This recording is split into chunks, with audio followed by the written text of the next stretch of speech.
Alright, welcome to our latest video. In this video we're going to look at how to create a lithophane. For those who are not aware or maybe haven't seen or maybe not even aware what their actual official name was, these are called lithophanes. They are just it's basically like 3D printing a negative image.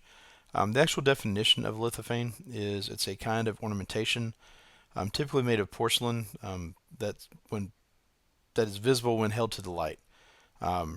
It's usually produced by pressing images into the porcelain before it hardens. In our case, obviously we're not 3D printing porcelain. We are 3D printing, in this case, PLA plastic. But there's multiple ways that you can create a lithophane. There's a bunch of different tools out there that you can use. I've used LithophaneMaker.com in the past, using their web tools to make lithophanes. They also have a desktop app that right now is $24.99 on sale. It's normally $40. I've not used this application, so I can't vouch for it. I'm also not sponsored by them either. This is just a tool that I've used in the past and had success with in creating lithophanes. They've got a bunch of different options here for different types of lithophanes that you can create. And so lampshades, just ornamental lithophanes, boxes, night lights, you name it. Globes, flat lithophane makers have even got color lithophane makers that you can play with. Let's just look at the flat lithophane maker settings. There's quite a bit here for you to play around with, and then sometimes you can kind of get lost in the details here.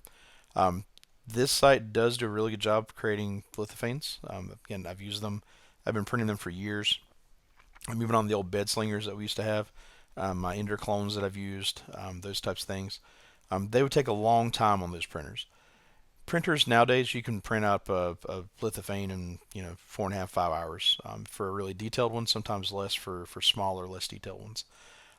Back in the old days, a comparable lithophane to what we're making here would take anywhere from 10 to 13 hours on one of the old printers that I used to use.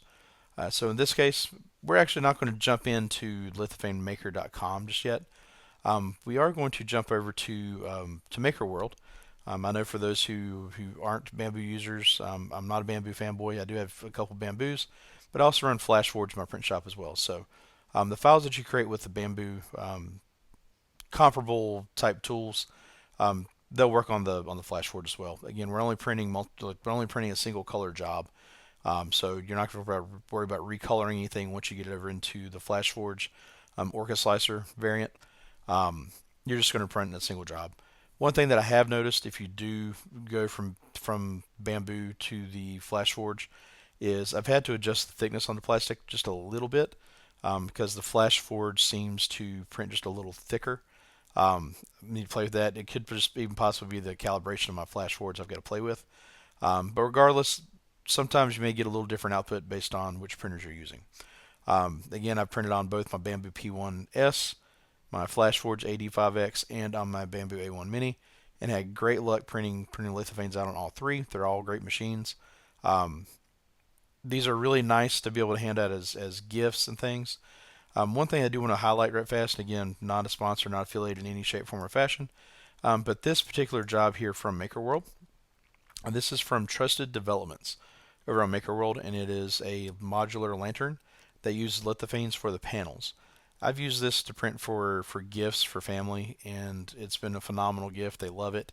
The nice thing about it is this is the gift that kind of keeps on giving, because you can print other panels for it as the year progresses for things like birthdays, celebrations, life events, holidays, things like that.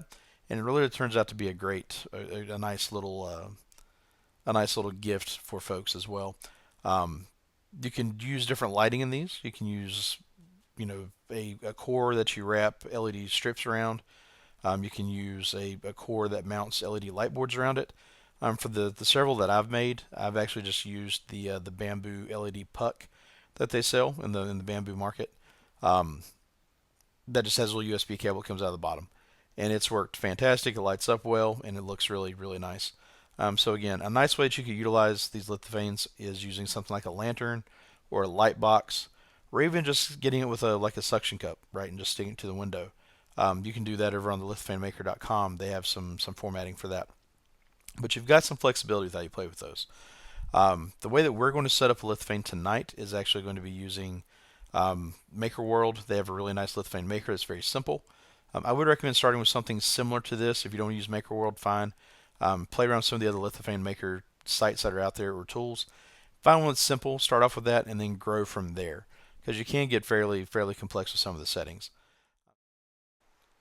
Alright, so I decided to cut the video here because it was getting kind of long in the explanation of Lithophanes and what's going on. So that we can go ahead and just make another video about jumping in and creating the Lithophane. So thanks for watching, and jump over to part 2 next, and to actually see how we use Makerworld to create that very entry-level Lithophane to start with. Thanks for watching.